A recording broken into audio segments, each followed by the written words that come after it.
This is the series where I decided I was going to start a new business, but not only start a new business, I was going to do it on a $500 budget. I was really inspired to do this to help that college girl that was me in 2015 accomplish her goals and have a little bit more guidance. I've really enjoyed building different e-commerce brands and having a few successful ones of my own. So here on YouTube, I wanted to challenge myself and not only start a business, but only have a $500 budget. And throughout all the stores that I've had, I've never done this on a $500 budget. I wanted to challenge myself and hopefully inspire anybody who is wondering or wishing or thinking or doubting that they can do it too. So welcome to my series, and I hope you enjoy it.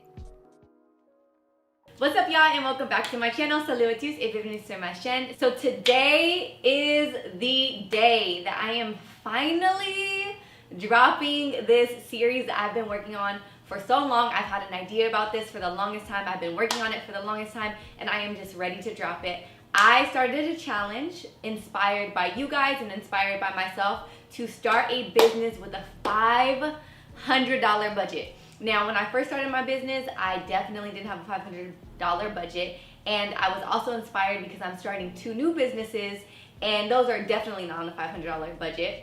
But this is basically going to be a boring video about the trademarks, the licensing, domains, things like that. So let's go ahead and just get right into the video.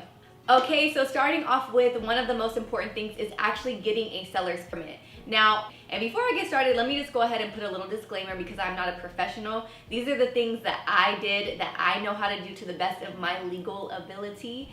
So if you guys are not in California, or you guys are in California and you guys are taking this isn't an advice video, this is a how I did it video. So just take everything that I say with, a little grain of salt and do your own research. But first things first for me is getting a seller's permit so that I can actually buy merchandise to sell. How you get a seller's permit is going to cdtfa.ca.gov. Now, this is where you get a seller's permit in California, and then from there you're gonna go to permits and licenses. And then from there you're gonna click register online. And then under the register tab, you're gonna click new. And then you're gonna click business activity or location. And then it's gonna ask you to sign into an account or to create an account. I already have an account, so I'm just gonna basically go off of the way that I did it because I already have one. And then it's basically gonna ask what you're selling, because there's different permits and licenses when you wanna go into selling things like alcohol, tobacco, certain electronics and things like that. But I'm just selling clothes, so it's gonna be pretty simple for me. And then it's also gonna ask what kind of entity you have, whether that's a sole prop, a S Corp, a C Corp, a LLC. When I started out as an individual. It's also gonna ask you for your social security number, your ID, your visa, your military ID, or your passport. And then you're basically gonna fill out the rest of your information. I can't tell you guys how to fill out the information because I don't know what businesses you guys are starting, but as far as clothing, it's pretty simple, pretty easy, and I got my seller's permit instantly. Next thing that's super important is getting a website. I personally love, and probably will always love Shopify.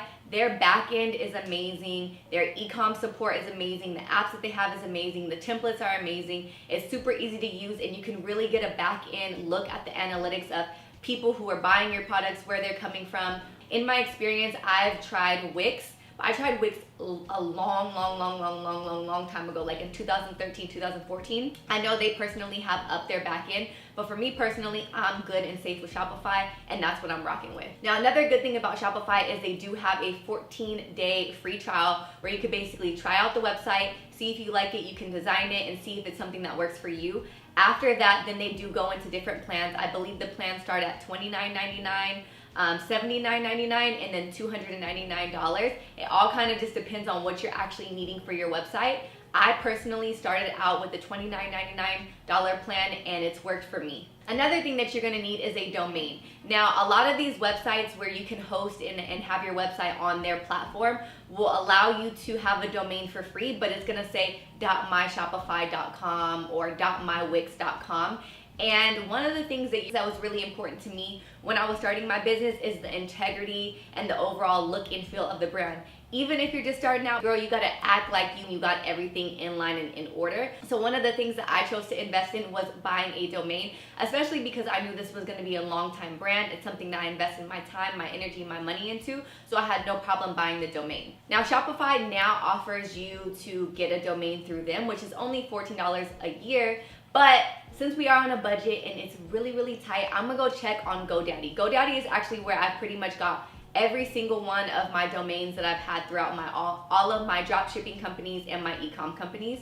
I also like GoDaddy because they also allow you to have an email with your domain at the end. So like, for example, info@thefindguru.com. It just adds that professionalism to your business and the integrity of your brand, in my opinion. So if you go to GoDaddy, not only can you search to see if the domain is available, it will also give you other domains that you could possibly choose from if your domain is not available. So the domain that I'm looking for is available and it's only $11.99. But there's this little thing called privacy. Now, one of the crazy, scary things about being a small business startup owner is that because you have a business, everything that you do in your business is public record.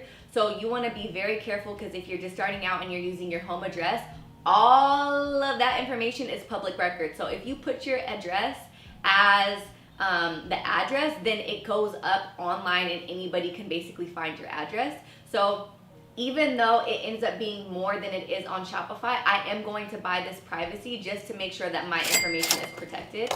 Now, at this point in my career and in this point in business, I do have virtual offices that you guys can get from iPostal or PO boxes. Just because I am starting out and I know that a lot of other people are starting out and they might not have a virtual office or a PO box, I'm gonna pay that extra fee to have my privacy protected, which actually brings us to $22.16 for our budget. So that's the first thing that we budgeted in. The next thing that's super important is a trademark. Now, trademarks are pricey, so it's not like we're gonna actually file for a trademark, but we wanna see if the company that we are trying to start is already trademarked, because you wouldn't want to be that person who spends all this time and effort branding and getting everything started, run the business, open up shop, and then you start booming and you start going, and then you find out, knock, knock, knock, this name is already trademarked. You guys basically need to stop doing business under this name. So before you get started, go ahead and look up that trademark to see if you can conduct business under that name. The easiest way to look up a trademark is going to uspto.gov. Then you're gonna go ahead and click trademark. Then from there, you're gonna search for the trademark through the database. And the way I always do it is I just do like a basic word search so that anything with that name could basically come up. And then from there, you're gonna type in the name just to see if anybody has it. And then if they don't have it, then you can go ahead and start using it. If they do have it, you may wanna reconsider choosing a different name. Another thing too is you can see if the trademarks are active or inactive, and in that case you could kind of like consult with a legal professional to see what you want to do moving on in that direction.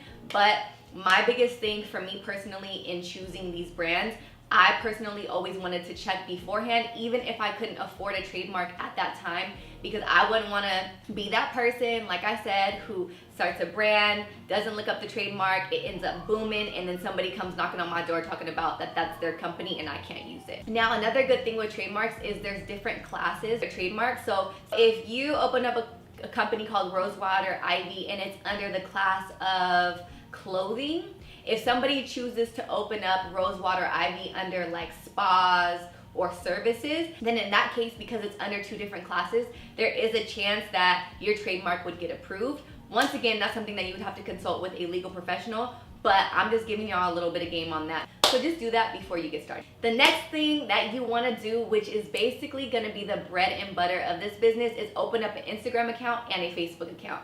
So the number one thing that's most important is actually Facebook and not Instagram, because Facebook actually has all the back-end analytics that's gonna make your company in the future thrive. So to make a Facebook account is super easy. I'm pretty sure you guys already know how to do that. If you don't have a Facebook account, you need to make one, because you can't make a page business account unless you do it through a personal account. So first, make a Facebook account. Then you're gonna wanna click in the corner and click create. And then you're gonna click page, and then you're gonna choose, in this case, I'm choosing a business. After that, it's gonna ask you to basically put the store name and also the type of business, and then it's also gonna ask you to upload a photo. and also upload a cover photo. So next, you're gonna wanna connect your Facebook to your Instagram. So to connect to IG, you're gonna go to settings, and then from settings, you're gonna go to account, and then from account, you're gonna go to business account, and then you're going to connect it to Facebook. Most of the time, if you have these within the apps, then it kind of automatically connects, but I'm gonna just put a screen recording so that you guys can see exactly what I did. The reason why Facebook is actually more important in this case than Instagram is because there's something golden called the Facebook Pixel. Now, the Facebook Pixel basically tracks every single person that goes to your site and is able to tell you their buying behavior, certain demographics, things that they're liking, things that they're clicking, things that they're adding to their cart, things that they've gone all the way to checkout and then they stopped and they abandoned their checkout, things that get the most clicks, things that get the most hovers. It's basically gonna tell you everything. And then in this case, a lot of people don't like this, but I know all of us have been on a website and we're trying to buy this dress or trying to buy these shoes, and then the next day we're on Instagram and then we see an ad for that exact item. That's basically because of the Facebook Pixel. So the Facebook Pixel allows you, once you have the budget and you're a little bit more knowledgeable, to target Facebook ads to people who have already clicked on your items. So this Facebook Pixel is important. So to get this Facebook Pixel, you are going to go to the Business Manager. And then from the Business Manager, you're gonna go to the top of the 3 lines and then go to Pixel. Then you're gonna create a pixel because you don't have one. This is a new Facebook account, new business account. And then from there, you're gonna create a pixel and it's gonna take you through everything step by step. Facebook is super easy to follow because they give you pictures, and then from there, you're gonna go to Shopify in the preferences and you're gonna add your pixel in there, and I will show you that in a later video. Another thing that is beneficial when you're starting a business is to get an EIN number, which is basically a replacement for your social security number, so you're not using that for everything. That basically concludes today's video. Those are the basics that I needed to start my business in a legal, professional manner. Once again, this is not advice. This is basically just what I did to conduct my business and start my business up. If you guys have any questions, please consult a legal professional. I'm not a legal professional, so I'm not gonna be able to answer your questions. Also, something that I don't say that I need to start saying is, please, you guys, like this video and don't forget to subscribe to my channel. This is video 1 of the series. Don't forget to check out video 2 or stay tuned to video 2 if you're watching this in live time. Thank you guys so much for watching my video, and I will see you in the next upload. Bisous!